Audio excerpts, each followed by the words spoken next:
Que la bendición de Dios esté con cada uno de ustedes, que hoy podamos completar este sábado maravilloso en la presencia de nuestro Dios Todopoderoso y que juntos podamos aprender de la palabra de Dios y ser llenos de su Santo Espíritu. Queremos aprovechar y dar una cordial bienvenida en nombre de la iglesia donde está nuestra hermana Zoraida y nuestros hermanos. Reciban una cordial bienvenida allá en Delaware, aunque yo estoy en Venezuela. Igual mando un gran abrazo para cada uno de ustedes, esperando que el Señor les guarde y que hoy podamos juntos disfrutar de la palabra de Dios. Bienvenidos, bienvenidos.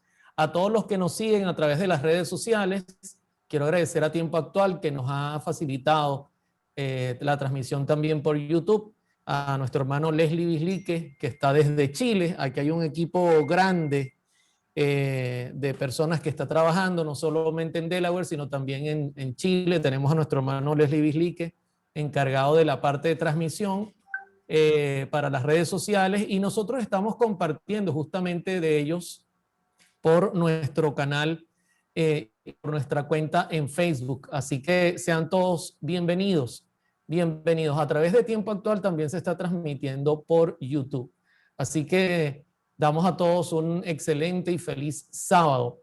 Voy a iniciar con el tema porque sabemos que el tiempo es corto y necesitamos avanzar. Quizá al final, Zoraida, podamos hacer algunas preguntas. Por eso es importante tratar de que el tiempo hoy nos rinda lo más que podamos.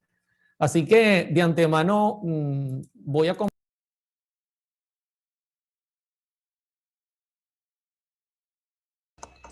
Oliver, te pusiste mute. Ajá, ahora sí. Gracias, hermano Alfonso. Como lo dije, nuevamente, ¿en qué momento me puse en mute, Alfonso? ¿Hasta dónde se escuchó? Ahora el que está en mute Cuando eres tú. estabas empezando tú. Ahorita, hace unos segundos. Ok. Bueno, quiero decirles que este tema seguramente lo he compartido en otras oportunidades, pero en la repetición está el aprendizaje. Y estoy seguro que los hermanos en Delaware no lo han escuchado, al igual que otras personas que se están conectando. Tiene que ver con la última generación. Hoy día se está especulando y hablando mucho en cuanto a la última generación. Sobre todo el término última generación tiene que ver con los últimos seres humanos que habiten en la tierra justo antes de la venida de Cristo, pero la última generación especialmente apunta a aquellos que vayan a vencer el pecado y que vayan a encontrarse con Cristo en las nubes de los cielos.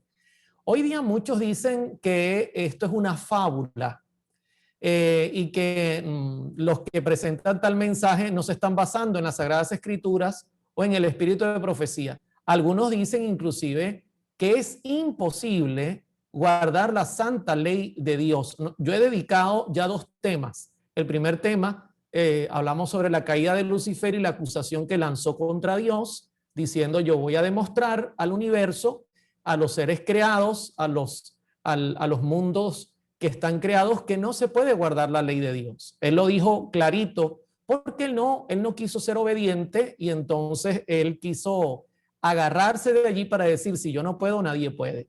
Ahora bien, en el segundo tema creo que fuimos bastante claros al presentar que existe un cambio en nuestra naturaleza. Lamentablemente se aloja en nuestro cuerpo, hay un diseño depravado y que trata de manchar nuestro carácter en cada momento y juega en contra. Pero vimos que Cristo es el antídoto para que esas tendencias heredadas o adquiridas se mantengan a raya, y estudiamos, ¿no? Cómo somos para poder saber cómo entrar en la batalla o en la lucha, ¿ok? Eso es importante. Ahora, en el tercer tema, me es necesario hablar de la última generación y presentarle los argumentos que da la Biblia en cuanto a la veracidad de este tema. Realmente la Biblia sí habla de una última generación que podrá vencer el pecado. Eso es importante que usted, mi hermano, mi amigo, lo sepa. Sí lo dice la Biblia. Así que con el respeto que se merece cada predicador o cada persona que presenta lo contrario, me gustaría que viera los argumentos y entonces tú tomará una decisión un poquito más teológica, porque los argumentos que voy a presentar son realmente bien difíciles de refutar. Es puro Biblia y espíritu de profecía. Voy a pedirles allí donde están que me acompañen a tener una palabra de oración inclinando su rostro y cerrando sus ojos. Oremos. Padre, abrimos la palabra que tú nos has dejado con la certeza, la seguridad y la bendición de tu Santo Espíritu. Gracias por este sábado. Gracias, Señor, porque cada séptimo día nos recuerdas que tú eres el Creador, que venimos de tus manos, que no somos consecuencia de una explosión en algún lugar del tiempo. No, tú nos hiciste, somos tus hijos. Además de crearnos, nos redimiste a través de la obra de Cristo y estás interesado en nuestra salvación. Padre, ahora que vamos a abrir tu palabra, por favor, dirige a tu servidor. Mantén los sistemas conectados, dirige a todos los que están conectados con nosotros en el mundo, que tengamos reverencia a tu palabra y la podemos escuchar y aprender en el nombre de Jesús. Amén. Bien, la primera cita que quiero compartir con ustedes se halla en Apocalipsis capítulo 6, verso 17. Dice, porque el gran día de su ira ha llegado, ¿y quién podrá sostenerse en pie? Saben que el contexto de Apocalipsis 6, 17 está relacionado con la segunda venida de nuestro Señor Jesucristo.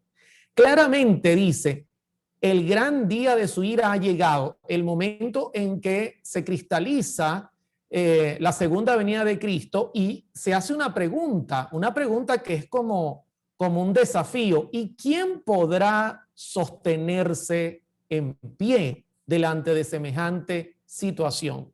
Entonces es necesario, luego que hemos visto el tema anterior y hemos encontrado que hay una batalla que estamos nosotros llevando hacia adelante, una batalla por tener una vida santa, una batalla por vencer las tendencias al mal, esa herencia pecaminosa, y que el enemigo también trata de entorpecer nuestro camino. Entonces viene la pregunta y uno dice, bueno, ¿cómo lograr estar de pie el día en que Cristo venga? Yo le hago una pregunta a los que están hasta ahora sintonizando nuestro programa y que están en vivo con nosotros, porque esto está totalmente en vivo.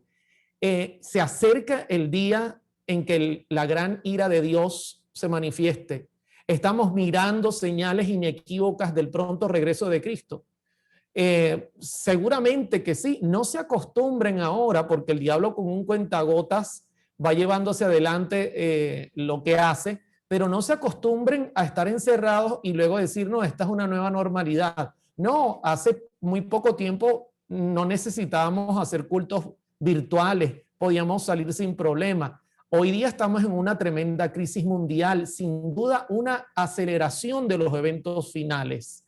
Y por eso este tema es importante, porque a ti te interesa conocer, igual que a mí, cómo podemos mantenernos en pie con las cosas que han de venir sobre el mundo. Esto es de suma importancia, es de gran importancia saberlo. Ahora, para nosotros entenderlo, yo necesito de antemano citar algunos héroes de la fe y ustedes, a medida que yo avance en el tema, van a ver por qué este servidor ha escogido dos en particular.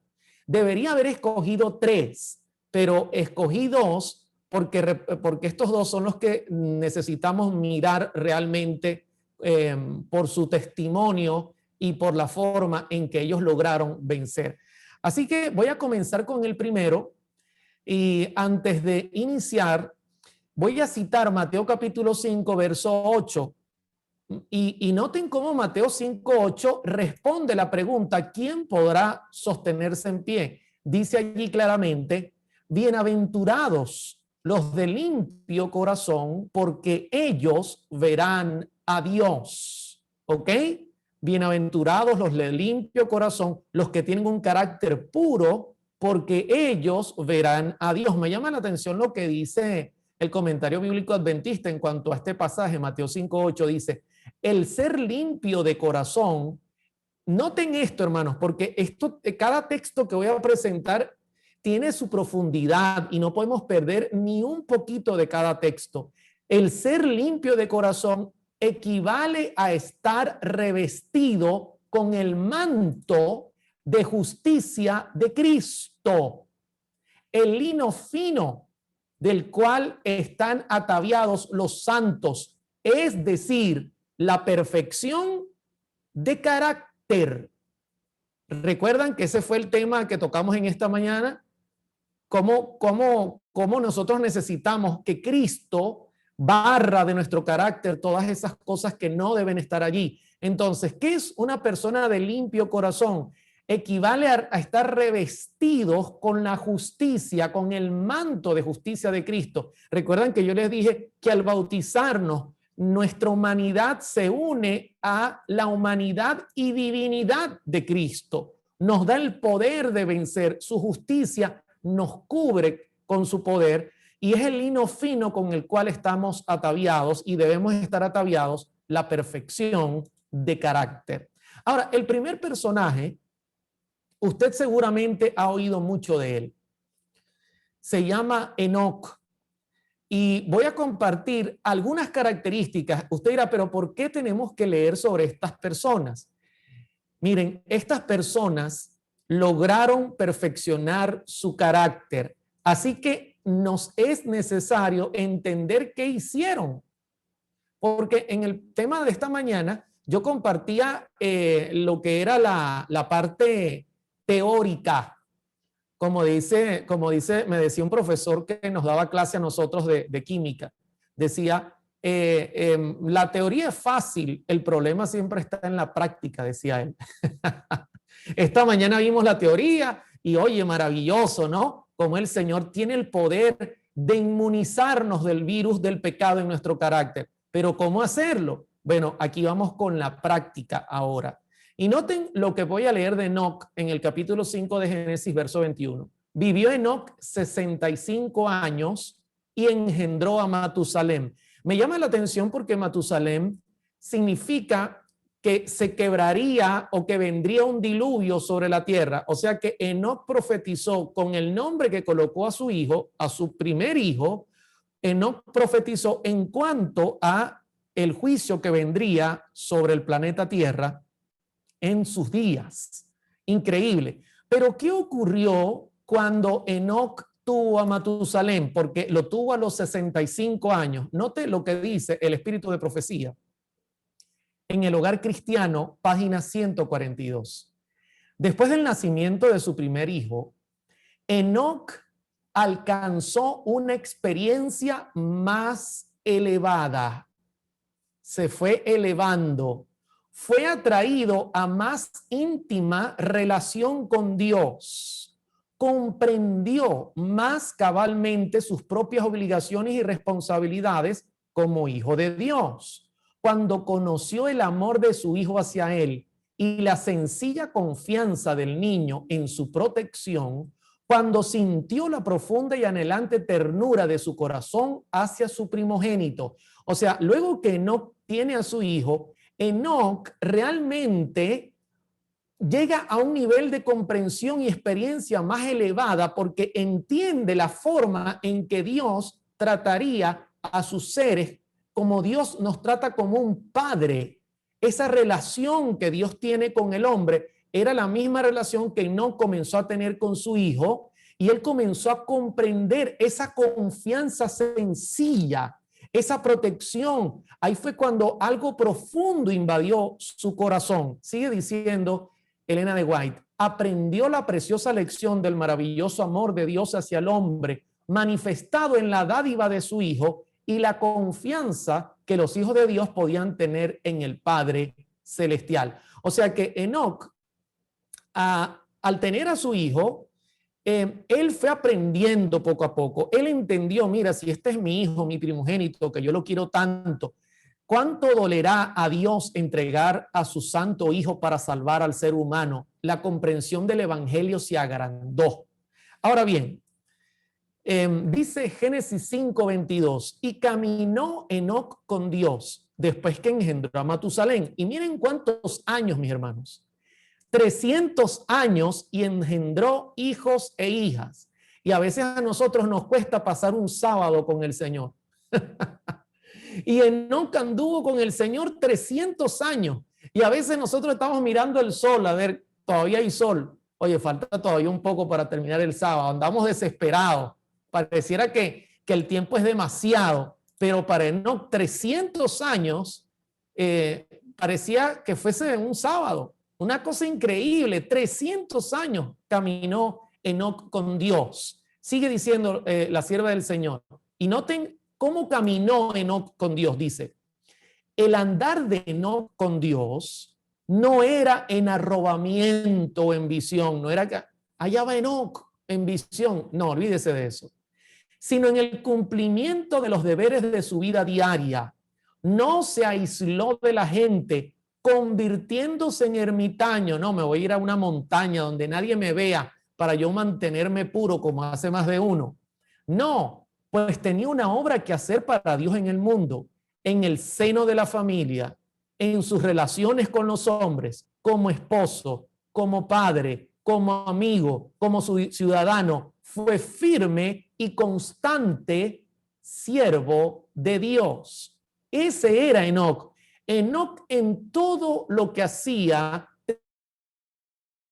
tenía, sea que fuese a trabajar, sea que fuese al supermercado, sea que fuese a practicar algún deporte, sea que fuese a lo que fuese, Enoc se mantenía conectado con el cielo. Maravilloso. Esa era la relación de Enoc con Dios. Y es la relación que Dios exige hoy día para nosotros, una relación diaria de todos los días, de todo momento, no de un día particular o de un tiempo en particular, sino que nuestra mente siempre esté pensando en la vida que nos espera, la vida eterna. Ahora, miren esto.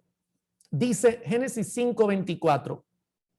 Caminó pues Enoc con Dios y desapareció, porque le llevó Dios. Le llevó Dios. ¿Cómo es eso? Quiero compartir un poco dónde vivía Enoc para que usted tenga una idea, porque cualquiera dirá, no, lo que pasa es que Enoc vivía ahí cerquita del Edén, en ese paraíso maravilloso.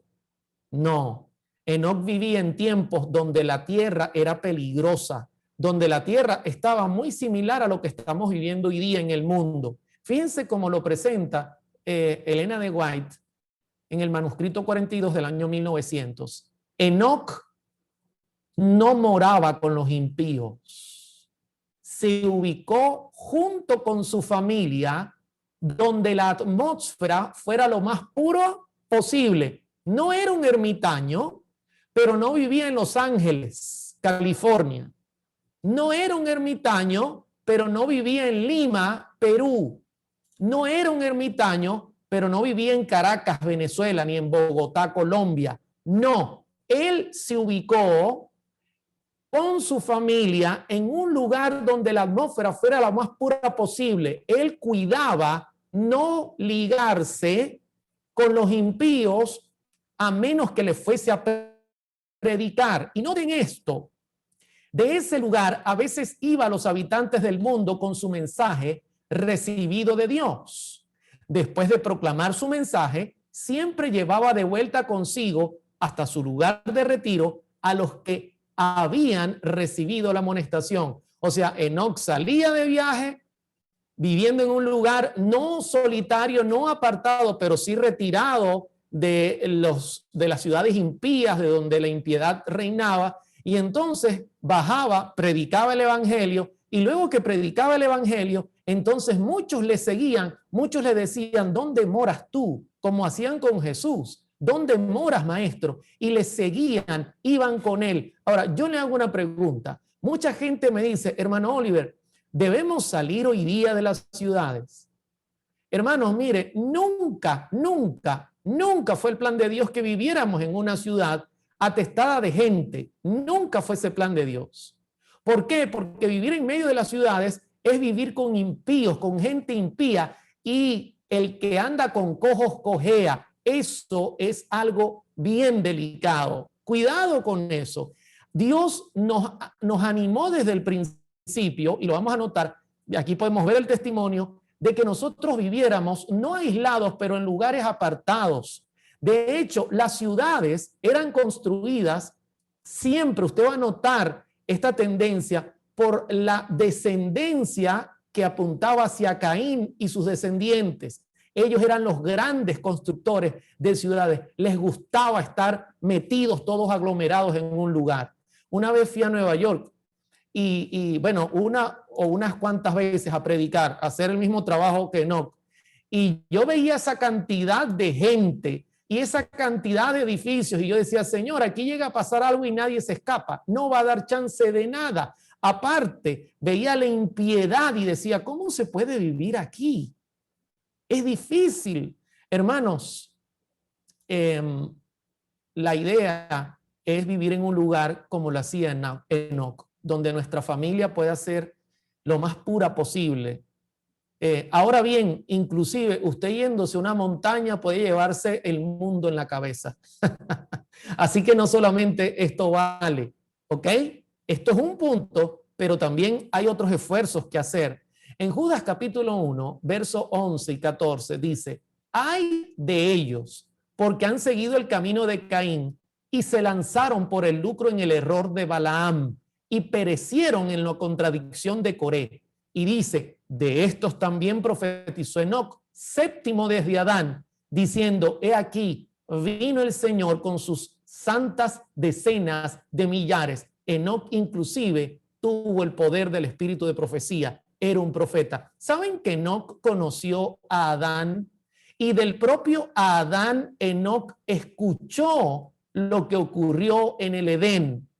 De hecho, en Patriarcas y Profetas, página 64, dice, afligido por la maldad creciente de los impíos y temiendo que la infidelidad de estos hombres pudiese aminorar su veneración hacia Dios, noten cómo, hermanos que me están sintonizando, noten cómo la influencia de los impíos golpea a los santos. Lo dice claramente, no tenía temor. Enoc eludía el asociarse continuamente con ellos y pasaba mucho tiempo en la soledad, dedicándose a la meditación y a la oración. Dos cosas, meditar y orar, porque usted se puede ir a la montaña a vivir y llevarse una parabólica y de allí montar todo lo que tenía en casa y vivir siendo un impío. No, él se apartaba para meditar y orar. Así esperaba ante el Señor, buscando un conocimiento más claro de su voluntad, atención con esto, más claro de su voluntad a fin de cumplirla. Para él la oración era el aliento del alma, vivía en la misma atmósfera del cielo. O sea, Enoc constantemente se preguntaba, ¿es esta la voluntad de Dios? ¿Dios está de acuerdo con esto que voy a comprar, con esto que voy a vender, con esta decisión que voy a hacer? ¿Lo he puesto en las manos de Dios para tomar la decisión correcta? No hacía nada sin primero consultarlo a Dios. Dice, el poder de Dios que obraba con su siervo se hacía sentir entre los que le oían. Algunos prestaban oídos a la amonestación y renunciaban a su vida de pecado, pero las multitudes se mofaban del solemne mensaje y seguían más osadamente en sus malos caminos. En los últimos días, ojo, que ahora Elena de Enoc nos dispara a nosotros. Nos dispara a nosotros.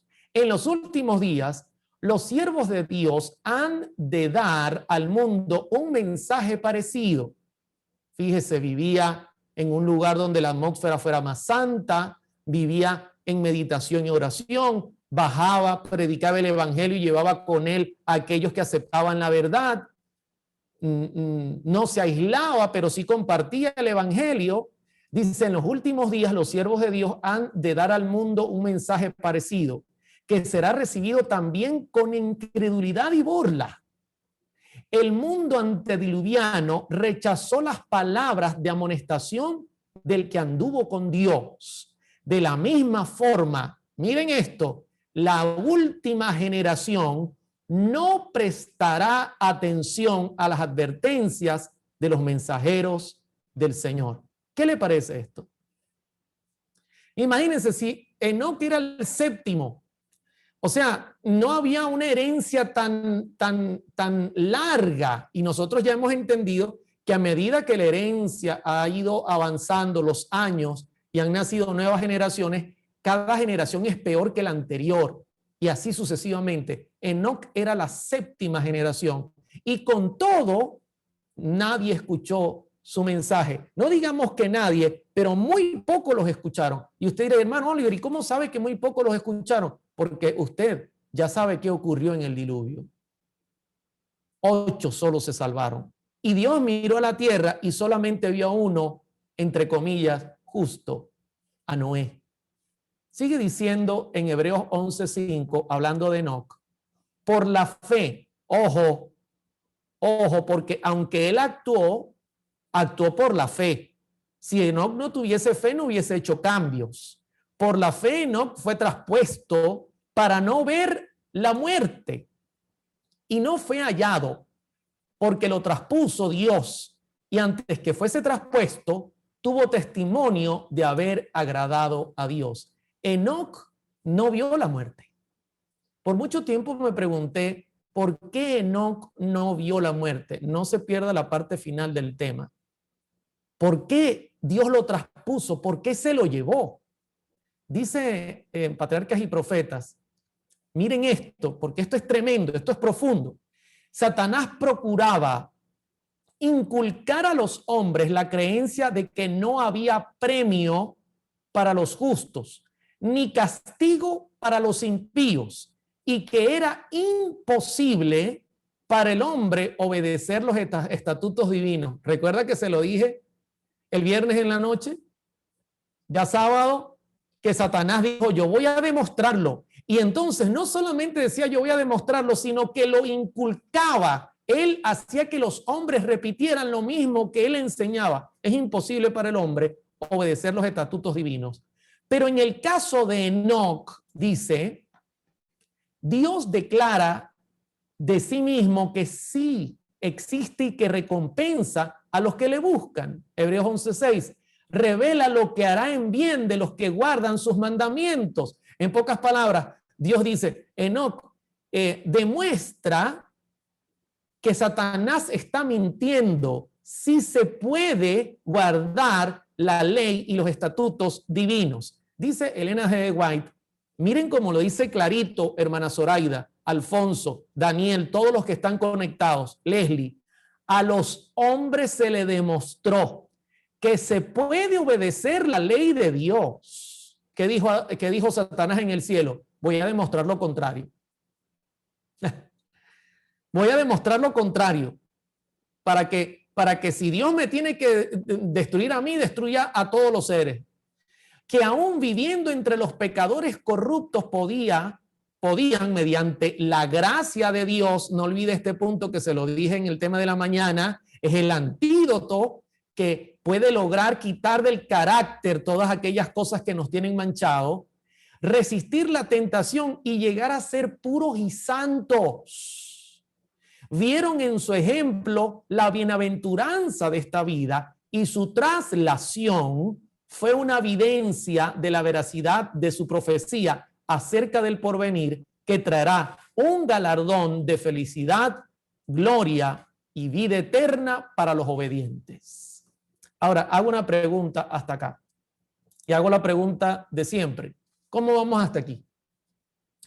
¿Han captado por qué escogí con la pinza de los 66 libros de la Biblia el primer personaje y es Enoc?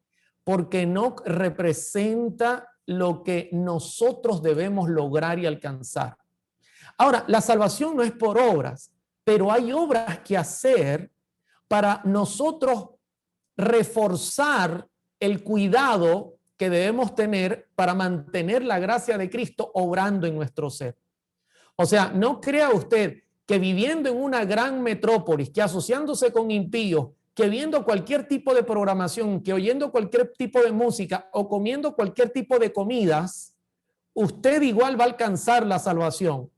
Y usted dirá, hermano Oliver, pero si no es por obras. No, pero la fe nos induce a hacer cambios para lograr vencer. Esa es la fe. hacer cambios como lo hizo Enoc en su momento. Ahora bien, el segundo personaje se llama Elías, el famoso Elías Tisbita. Y noten lo que dice en primer libro de Reyes, capítulo 17, verso 1.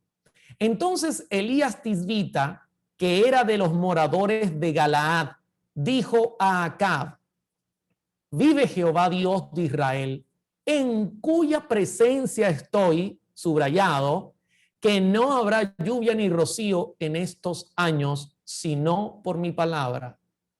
Interesante. Elías usaba una terminología similar a la de Enoc. Enoc caminó con Dios. Elías repetía vez tras vez: yo vivo en la presencia de Jehová. Eso es un punto importante porque el Salmo 139 dice que es imposible huir de su presencia. Por más que te escondas en el baño, Dios está allí. Por más que te escondas en la sala, en el cuarto, Dios está en todo momento. Él está escuchando, Él está mirando, Él está observando. Es más, conoce el porvenir antes de que ocurra. Y Elías lo conocía. Y con todo, Elías fue acá, lanzó de antemano una advertencia y dijo: no va a llover ni va a haber rocío por años, por lo menos 3 años en estos años, sino por mi palabra. Una sentencia muy dura. ¿Saben qué es estar casi 3 años y medio sin lluvia? Donde yo vivo, a veces hay años que no llueve nunca. El agua la traen a 1:30, 2 horas de camino por tubería. O sea que yo más o menos tengo idea de lo que es no tener agua. De hecho, la zona es tan crítica que hoy día ha pasado 1 mes y medio y no ha llegado agua potable por tuberías a los hogares. Y usted dirá: ¿y cómo hace, hermano Oliver? Bueno, tenemos tanques grandes que guardan agua y podemos mantenernos por mucho tiempo. Elías lanzó la advertencia. Fíjense cómo la sierva del Señor habla de Elías, el segundo personaje que quiero compartir con ustedes. Mire cómo habla de él. Entre las grandes ciudades de Galaad. En ningún momento. No. En Nueva York. No. En Houston. No.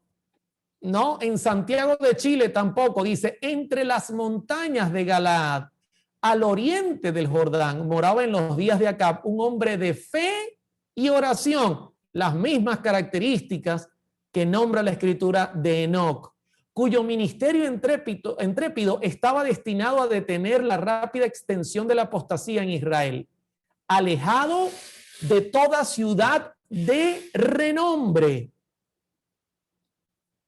No era que vivía en un lugar imposible de hallar, no. Él quizá vivía en un poblado pequeño, en un lugar, pero sin duda alejado de toda ciudad de renombre. Y ya entendemos el por qué. Elías no quería tener una conexión demasiado fuerte con los impíos para no dañar su carácter. Dice: y sin ocupar un puesto elevado en la vida, Elías el Tisbita inició, sin embargo, su misión confiando en el propósito que Dios tenía al preparar el camino delante de él y darle abundante éxito. Aquí vemos características similares. Hermanos, sin duda, de la última generación, Dios pide que tengamos una vida distinta, que no tengamos una sociedad tan dura con los impíos porque nos vamos a manchar. Dios pide que no que seamos ermitaños, pero sí que no vivamos en ciudades donde el mal nos rodee de tal forma que dañe nuestro carácter. No, Dios quiere que seamos gente de fe, de oración, de preguntar cuál es su voluntad. Prepararnos porque vienen tiempos difíciles. ¿Y quién podrá mantenerse en pie? Sigue diciendo en primer libro de Reyes 17. Y vino a él palabra de Jehová diciendo: apártate de aquí y vuélvete al oriente y escóndete en el arroyo de Quierit, que está frente al Jordán. Beberás del arroyo y yo he mandado a los cuervos que te den allí de comer. Recuerden que eran tiempos difíciles. No había lluvia. Al no haber lluvia, lógicamente todo lo que eran pastos y fincas y todo lo que eran vegetales, eso comenzó a morir. Los animales comenzaban a andar de aquí para allá buscando agua. La gente que cuidaba a los animales iba de aquí para allá buscando agua. Y ya la situación se estaba complicando. Entonces Dios le dijo a Elías, tranquilo, tranquilo, vete al Jordán, allí al arroyo de Querit, y beberás del arroyo, y yo mandaré cuervos que te den allí de comer. Hermanos, escúchenme lo que les voy a decir. Vienen días sobre la tierra, que nosotros vamos a comer porque Dios es misericordioso con nosotros. No porque haya abundancia de pan, ni porque haya abundancia de alimentos, no. Las profecías anuncian que viene hambre sobre la tierra. Un hambre como nunca la ha habido, ni nunca la volverá a haber. Tiempos difíciles. Hoy mismo, yo hace poco hablaba con un amigo que tengo en Italia y me decía, Oliver, aquí en Italia la situación es grave.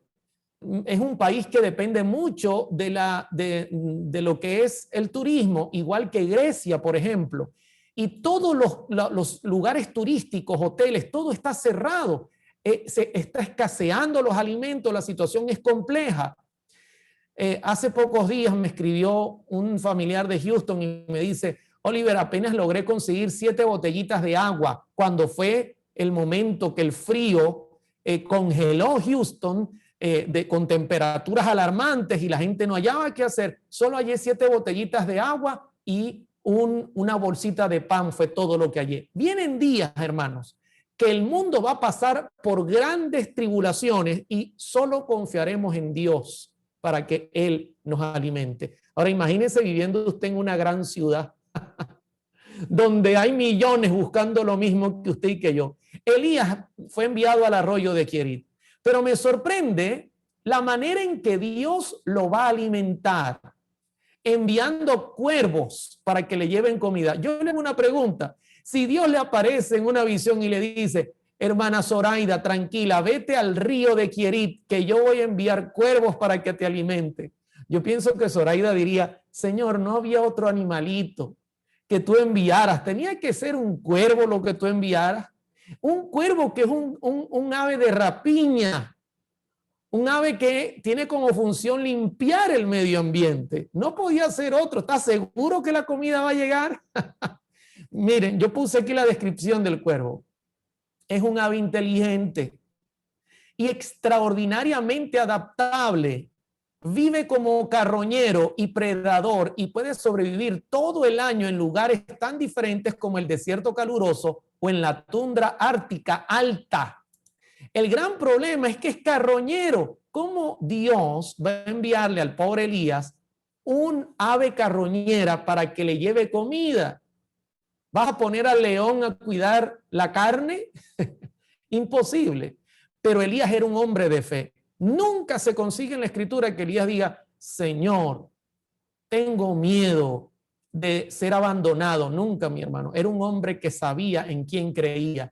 Dice, como un rayo que bajara de un cielo despejado, el anuncio del castigo inminente llegó a los oídos del rey impío.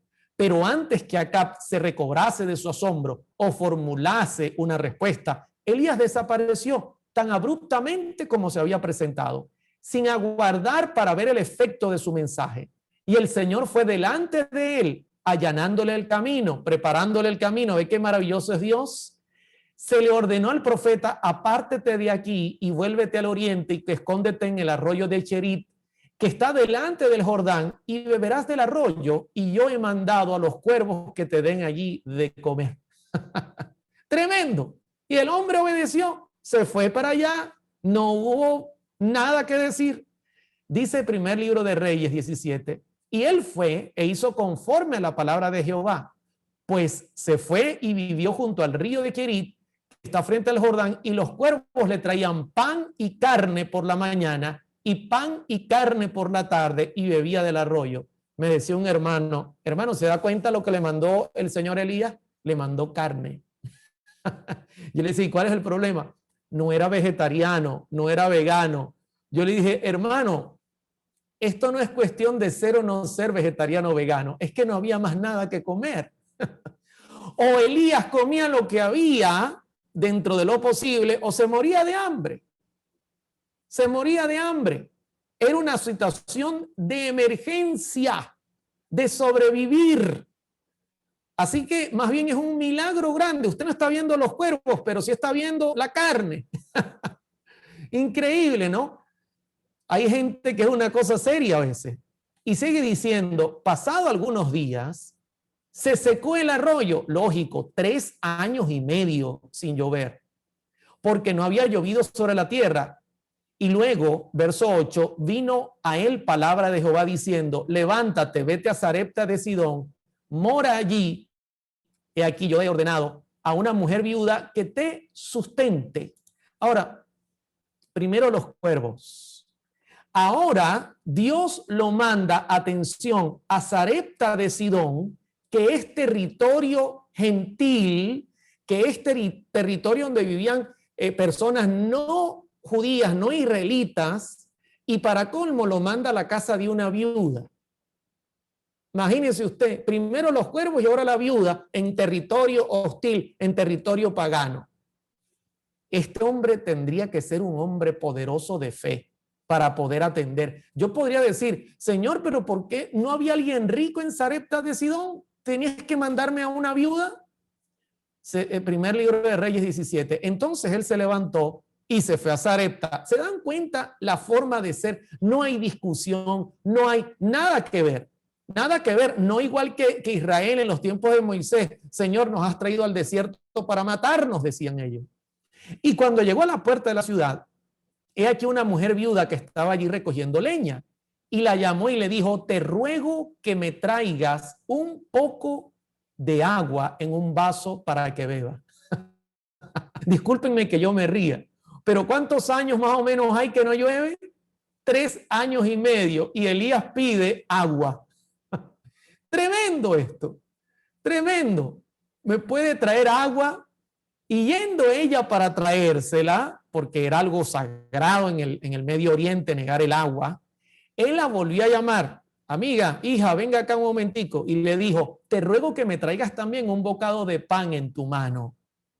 Y noten la respuesta de esta mujer.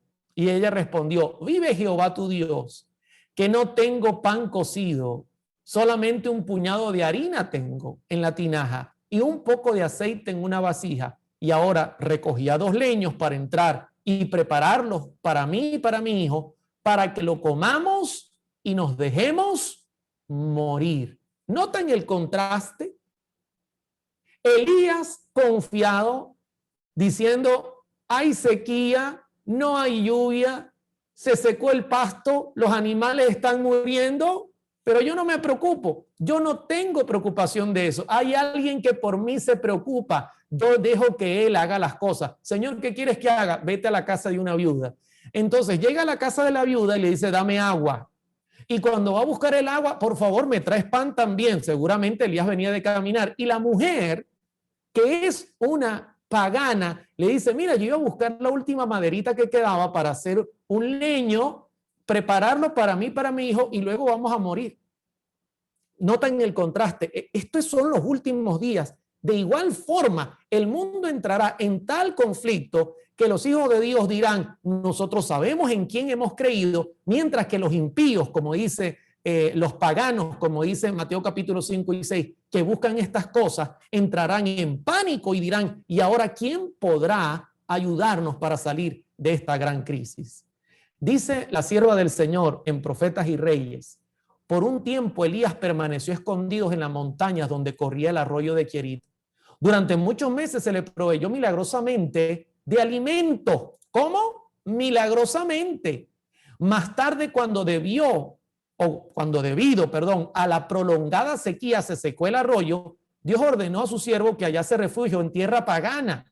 Le dijo, levántate a Sarepta de Sidón y allí morarás. He aquí, yo he mandado allí a una mujer viuda que te sustente. Hermano, fue tanta la bendición que nunca faltó el pan y el aceite en casa de la viuda como consecuencia de la presencia del siervo de Dios. Tremendo esto.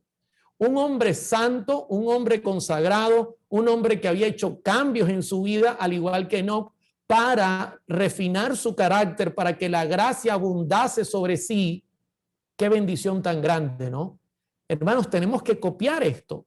Ahora, de repente, llega el momento en que Elías tiene que enfrentar la gran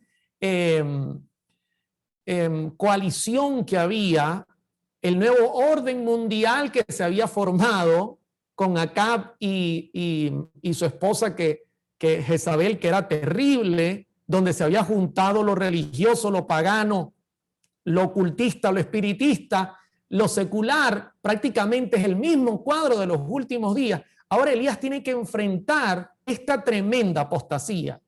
Primer libro de Reyes 18, y pasados muchos días vino palabra de Jehová a Elías en el tercer año diciendo: ve y muéstrate acá, y yo haré llover sobre la faz de la tierra. Y fue pues Elías a mostrarse acá, y el hambre era como en Samaria, grave, dice. 3 años y medio sin alimentos. Era una situación crítica, y Elías recibe la orden: ve y muéstrate. O sea, mire, yo le digo una cosa: hay que ser un hijo de Dios para pasar todas las pruebas que pasó Elías. Primero, comer en el río, vivir en el río y esperar a los cuervos. Yo imagino a Elías, ya son las 5 de la tarde. Los cuervos deberían haber llegado. ¿Será que se me comieron la carne? Él no andaba en eso. Él andaba orando, cantando, diciéndole al Señor gracias. Parecían los cuervos. Luego a la viuda de Sarepta. Y ahora Dios lo manda a hablar con el principal de la apostasía y a decirle: mira, aquí estoy yo quien ordenó que no lloviera por palabra de Dios y vengo a decirte que ahora voy a hacer llover sobre la tierra por palabra de Dios. Hay que ser valiente. Sigue diciendo: cuando Acab vio a Elías, miren lo que le dijo. Atención con esto, mis hermanos. Le dijo: ¿eres tú el que turba a Israel?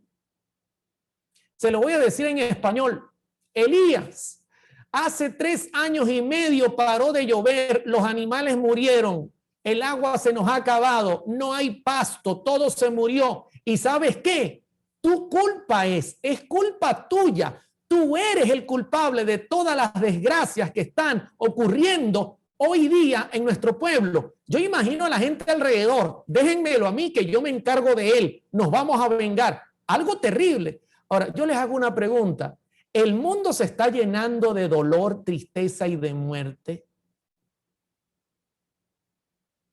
El mundo se está llenando de hambre, de pestes, de avisos bélicos por todos lados, de destrucción. Está el mundo gimiendo a nivel natural, con fríos excesivos, mientras un volcán explota en Sicilia, en Atenas está cayendo nieve, algo que no ocurría por tanto tiempo. Mientras nosotros estamos aquí viendo movidas de calor, en Houston el frío está quemando todo de lo frío que está. Ahora, ¿saben a quién van a culpar de todas estas cosas? A Elías. Y la pregunta es: ¿y quién representa a Elías? La sierva del Señor dice: es natural que el que obra mal tenga a los mensajeros de Dios por responsables de las calamidades que son el seguro resultado que produce el desviarse del camino de la justicia.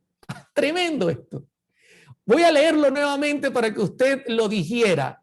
Es natural, o sea, es normal que el que obra mal tenga los mensajeros de Dios por representantes o responsables de las calamidades que son el seguro resultado que produce el desviarse del camino de la justicia. Mira, hermano, escuche lo que le voy a decir. En los países donde se promueve la agenda LGTBQ+, donde se promueve todo este movimiento en favor del aborto, en favor de la igualdad y un poco de cosas extrañas que están ocurriendo, que están viniendo calamidades, ¿saben a quién van a culpar? A los mensajeros de Dios como responsables. Sigue diciendo: los que se colocan bajo el poder de Satanás no pueden ver las cosas como Dios las ve. Cuando se los confronta con el espejo de la verdad, se indignan al pensar que son reprendidos. Cuando usted le dice a estos movimientos: mire, ustedes ya no hayan con quién casarse, ¿Sabe? Me llamó la atención y lo voy a decir con todo respeto. Quizá Facebook tumbe este video de mi canal o del canal en que estamos colocándolo. Hace pocos días estaba cambiando el televisor y miraba un partido de fútbol y repentinamente cayó algo que decía yo soy jazz. Y yo me quedé mirando. Apareció una muchacha ahí. Y me quedé mirando a ver qué es eso de yo soy jazz. Yo pensé que era algo de música, Alfonso. Y me quedo mirando y resulta que es una muchacha que no es una muchacha, es un varón, pero ya tiene años recibiendo hormonas para convertirse en mujer. La mamá aplaude eso, el papá aplaude eso, la apoyan, sus hermanos la apoyan. Y el capítulo que estaban pasando era el capítulo donde ella estaba por ser operada para quitarse, o por ser operado para quitarse sus órganos con que naturalmente nació, porque ya tenía senos, que se había puesto implantes, pero ahora se iba a quitar sus órganos masculinos para prepararle órganos femeninos o para prepararles el órgano femenino para convertirle en mujer. Y los padres querían hacerle una fiesta para que la presión que ella tenía fuese más suave. ¿Qué le parece eso?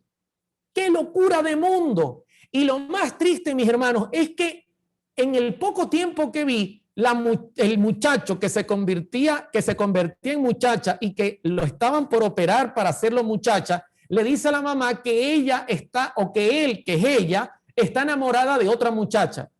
O sea, se está volviendo muchacha y entonces, siendo que va a ser una muchacha, se va a unir con otra muchacha. Yo digo, Dios mío, ¿qué es esto?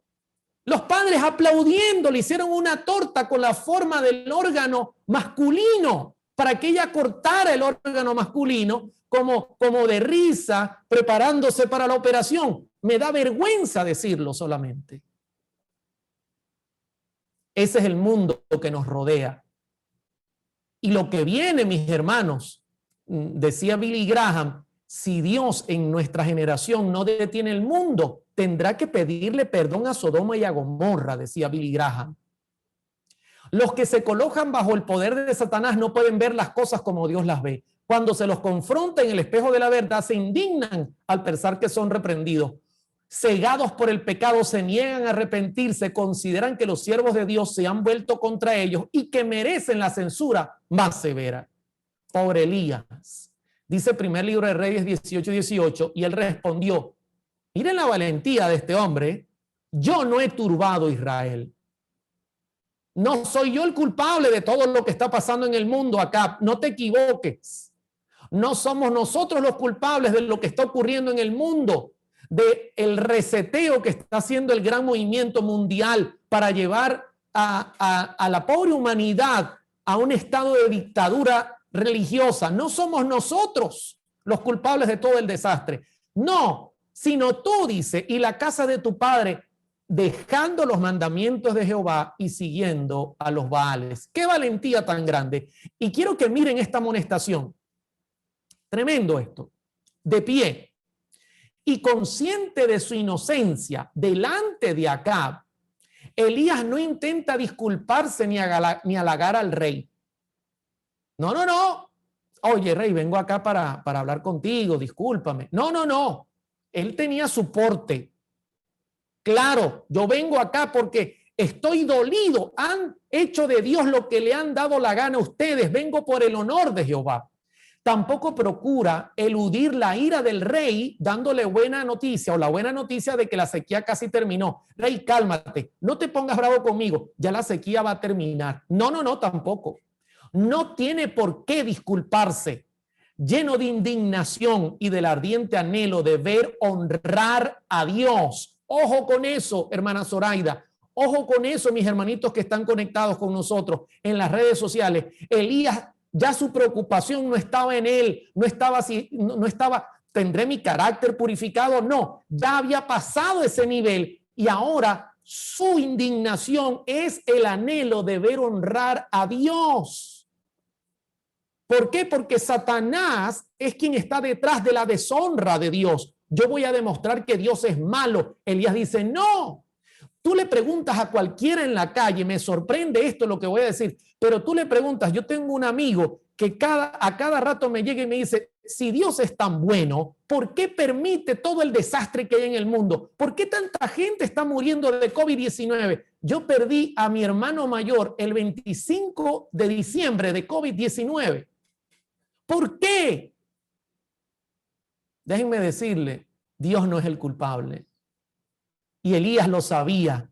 Elías lo que quería era honrar a Dios y le devuelve a Acab su imputación, declarando intrépidamente al rey que son sus pecados y los de sus padres los que atrajo sobre Israel esta terrible calamidad. Hermanos queridos, lo que está pasando en el mundo no es coincidencia, es el resultado del aumento del pecado y del retiro del Espíritu Santo. Vienen días duros sobre la tierra. Estamos apenas entrando en esos días y ya han muerto millones de gentes y hay temor en las calles. Económicamente el mundo está en crisis y no es culpa de los mensajeros que llevan la verdad presente, no.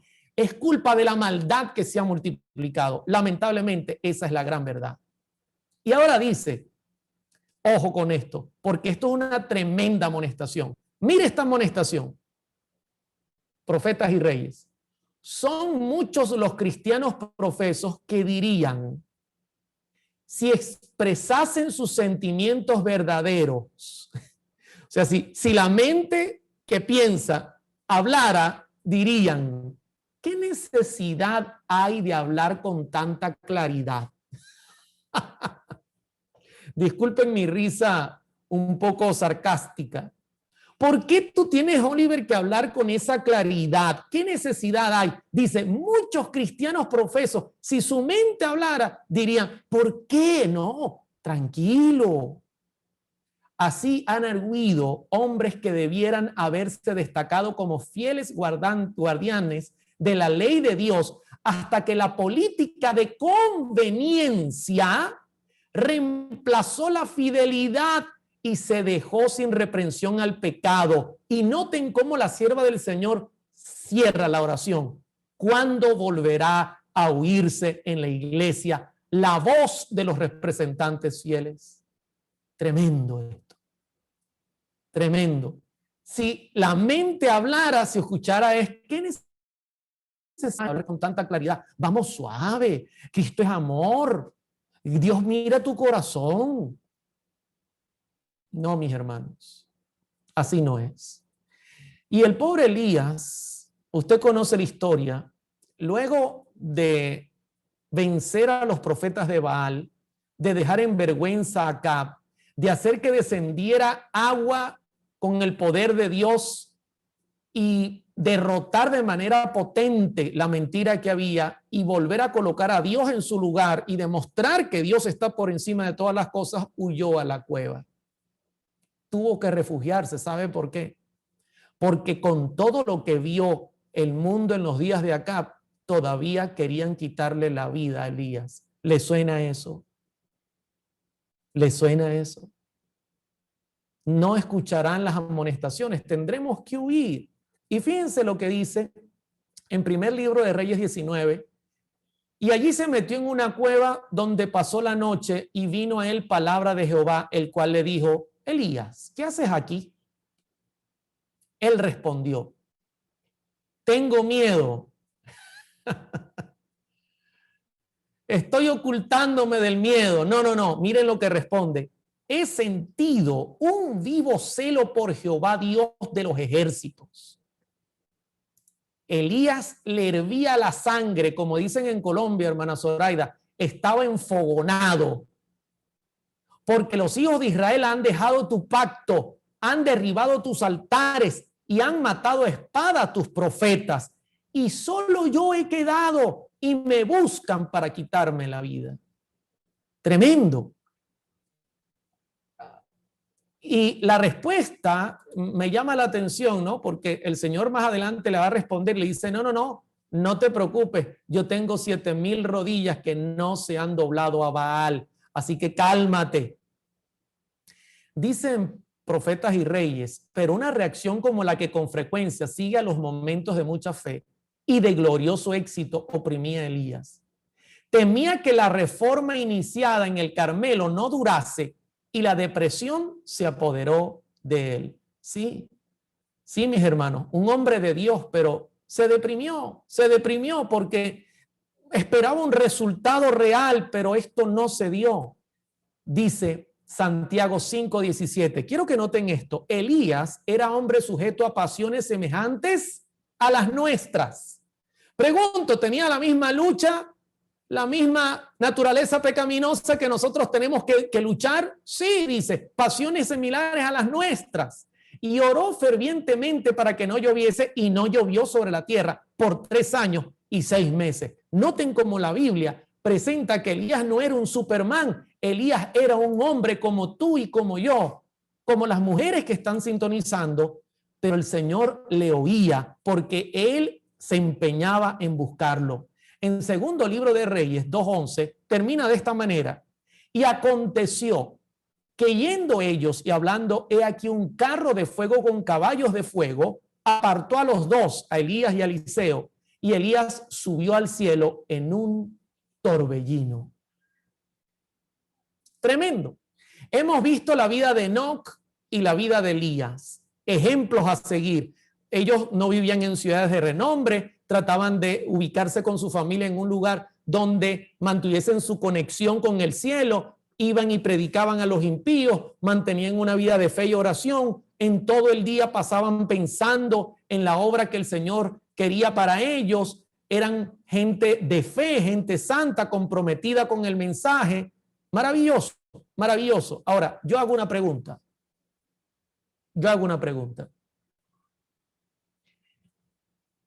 Y vamos a ver si ustedes son buenos estudiantes.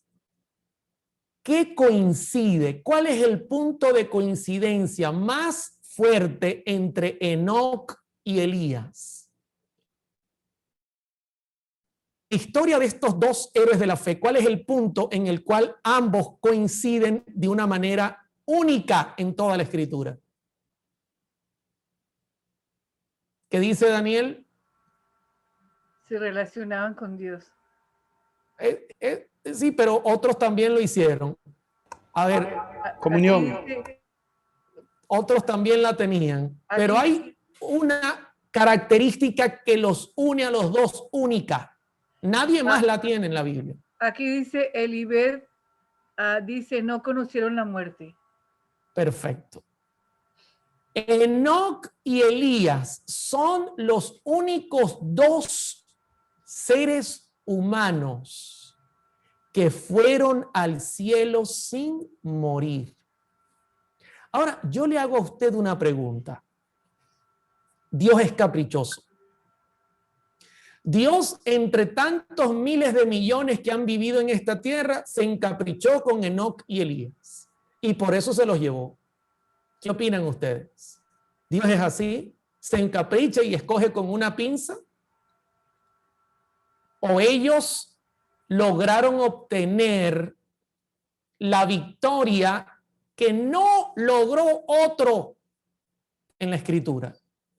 Déjeme compartir lo que dice Elena G. de White en cuanto a por qué Enoc y Elías fueron llevados vivos al cielo y no vieron la muerte. Están sentados. Bueno, veo que algunos están sentados, bien sentados. Lean conmigo. A partir de Adán, de Review and Herald, 3 de marzo de 1874, a partir de Adán, unas pocas personas de cada generación, 2 nada más, resistieron toda astucia y se mantuvieron como nobles representantes de lo que está en el poder del hombre hacer y ser. Cristo obrando con los esfuerzos humanos, ayudando al hombre a vencer el poder de Satanás. Enoc y Elías son los correctos representantes de lo que la raza podría ser mediante la fe en Jesucristo si eligiera hacerlo. Enoc y Elías no nombra más nadie. Si ellos eligen, dice, representan, son los correctos representantes de lo que tú y yo podemos llegar a ser mediante, no las obras, no, mediante la fe en Jesucristo, porque la fe traerá como consecuencia obras. Si eligieran serlo, ahora, noten lo que dice ahora. Prepárense, respiren fuerte. Inhalen y exhalen. Satanás se veía grandemente perturbado porque estos hombres nobles y santos se mantenían, ¿cómo dice ahí? Inmaculados. ¿Qué significa inmaculados? Sin mancha, sin pecado. Dice, en medio de un mundo perfecto. No, en medio de la corrupción moral que los rodeaba. Se mantenía perturbado. Imagínense el diablo, mis hermanos, el ser más exaltado en el cielo, más sabio, más inteligente, más poderoso, que no perdió sus poderes, los corrompió y que los usa ahora para tentar al ser humano y hacerlo caer, se veía perturbado. No hay qué hacer con estos hombres, porque estos hombres perfeccionaban caracteres justos y fueron contados dignos de ser trasladados al cielo. O sea que Satanás subía al cielo, Alfonso, y le decía a Dios, Satanás, ¿tú conoces a un siervo mío que se llama Enoc? No me cae. ¿No te cae? No. ¿Por qué? Porque no hallo qué hacer, estoy perturbado, no hallo qué ponerle para que él peque. Ah, pero tú no eras el que decías que ibas a demostrar al universo, que ibas a demostrar al mundo, que ibas a demostrar a todos los seres creados que es imposible guardar la ley. No me nombres eso. Bueno, ¿por qué no haces que ellos caigan? Porque ellos están vestidos con la justicia de Cristo. Pecaron en su momento, pero han sido perdonados y hoy día no puedo hacer que pequen. Entonces, ¿cómo es eso? ¿Y qué te parece, Elías? No me lo nombres. No me lo nombres porque no quiero oír de él. Miren cómo la sierva del Señor cierra con broche de oro. Cómo mantuvieron inquebrantable su poder moral en noble rectitud, venciendo las tentaciones de Satanás, este no pudo colocarlos bajo el dominio de la muerte. Aquí está la condición. No es un capricho. No es una pinza, es que ellos lograron el nivel de llegar a no pecar más. Pecaron en el pasado, sí, Cristo los perdonó, pero ahora Cristo los inmunizó, se vistieron con su gracia y lograron vencer el pecado en la carne y Satanás no pudo llevarlos a la muerte. Ahora noten esto, había un tercero en la lista que pudo haber estado en este grupo selecto, un tercero. A ver quién adivina quién sería. Job. Moisés. No, Moisés, Zoraida. Yo veo a varios que hacen gesto. Moisés. Déjenme decirle que sí. ¿Saben que Moisés logró llegar al nivel de rectitud, de perturbar a Satanás, de mantenerse inmaculado? Pero hay algo que se le olvidó a Moisés. A Moisés se le olvidó que Jesús eliminó de su carácter las tendencias y propensiones pecaminosas, la naturaleza pecaminosa, pero todavía habitaban en su cuerpo. Y bajó la guardia, faltando nada. Mire cómo lo dice la sierva del Señor. Él se alegró de que tuvo el poder de vencer a Moisés con sus tentaciones. ¿Recuerdan? Moisés, háblale a la roca para que brote agua y dale de beber a los hijos de Israel. Y vino Moisés y tomó la vara. No, ¿qué vas a hacer con la vara? Moisés, la primera vez la orden fue, dale con la vara a la roca. La roca representaba a Cristo. Cuando Moisés la golpea, representaba que a través de ese sacrificio, Cristo pagaría por nuestros pecados y sería el agua de vida.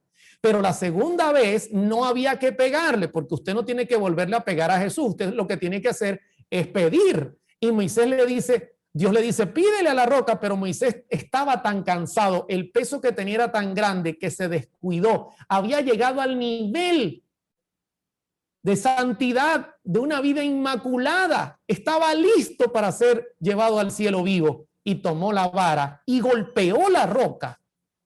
Y entonces dice, se alegró Satanás de que tuvo poder de vencer a Moisés con sus tentaciones y de que pudiese echar a perder su ilustre carácter e inducirlo al pecado al arrogarse para sí ante el pueblo la gloria que pertenecía a Dios. Hermano, nunca olvide, la gracia de Cristo puede limpiar las tendencias, las propensiones, la naturaleza pecaminosa de su carácter, pero seguirán en su cuerpo. Y usted tiene que mantener esa conexión total con Dios. Ahora bien, yo pregunto, para terminar el tema, en nuestros días, ¿sabe usted que la Biblia señala que habrá nuevos Enoc y Elías que irán al cielo sin ver la muerte? Yo no entiendo cómo algunos tienen la valentía de decir, esto es falsa doctrina. Pregunto, ¿hasta aquí todo lo que he presentado es bíblico? ¿Apoyado por el espíritu de profecía? ¿Cómo pueden decir que es imposible guardar la ley en nuestros días? Si más bien va a ser el último requisito. ¿Sabe que el último pueblo que vive en esta tierra, que represente a Dios, va a decirle al universo, Satanás mintió, nosotros somos la prueba de esto? Y noten cómo lo dice Apocalipsis 14:1, hablando de esta generación, de los que estamos hoy día vivos, de los que estamos delante de eventos increíbles en el mundo. Mire cómo la Biblia lo dice. Después miré y aquí el Cordero estaba de pie sobre el monte de Sión y con él 144,000, múltiplo de 12, que es un símbolo de liderazgo en la Biblia, que tenían el nombre de él y el de su padre escrito en la frente, un símbolo de carácter perfecto. Carácter perfecto. Déjeme decirle algo, no es que Cristo viene en las nubes y saca la varita mágica y le da a usted el carácter perfecto. No, señor. El carácter perfecto y santo, el eliminar el pecado del carácter, que es lo único que llevaremos al cielo, tiene que ocurrir antes de que Cristo salga del santuario celestial, antes de que salga del lugar santísimo, antes que termine la gracia. Tenemos que lograr este objetivo.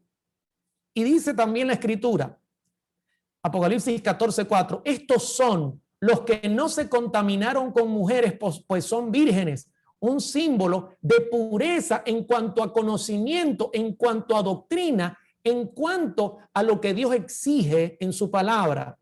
Estos son los que siguen al Cordero por donde quiera que va. ¿Le suena eso? La misma experiencia de Enoc.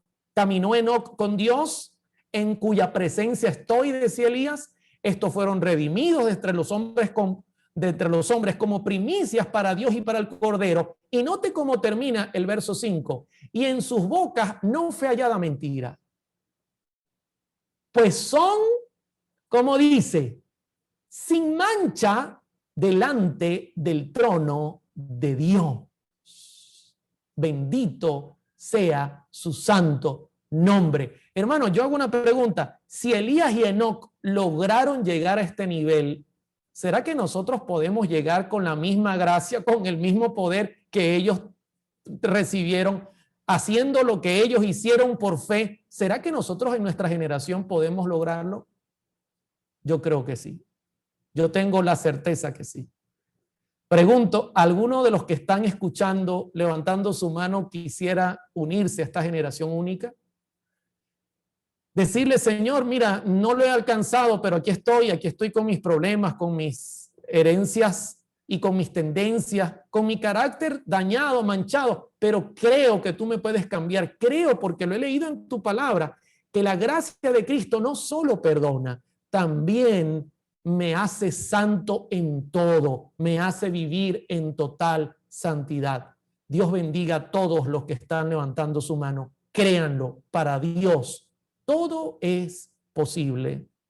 Querido Padre, te damos gracias por tu palabra, porque nos alienta en un mundo tan lleno de pecado, donde da terror mirar lo que está pasando a nuestro alrededor, donde todas las señales apuntan a que un nuevo orden mundial se está formando delante de nuestros ojos, donde la maldad impera en cada lugar, donde vemos una sociedad cada vez más inestable, más pecadora, más permisiva, donde vemos que la política está totalmente corrupta, donde vemos que la naturaleza gime por lo que el hombre ha hecho sobre la tierra, donde vemos que tu espíritu se va porque lo estamos rechazando, donde vemos que la muerte sobreabunda y hay enfermedad. Señor, te damos gracias porque en medio de este desastre sobreabunda también tu gracia.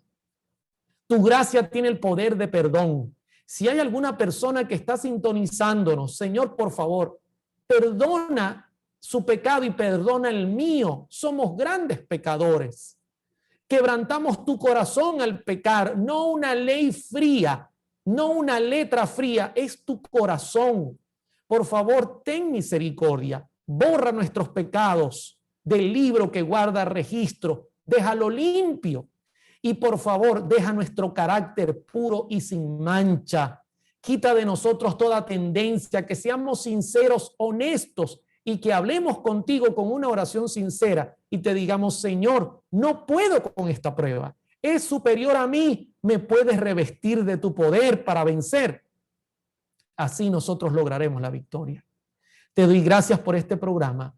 Bendice a todos los que están conectados, donde quiera que estén. Danos tu paz y tu misericordia, porque te lo rogamos en el nombre de Cristo Jesús. Amén y amén. Dios, el ser perfecto,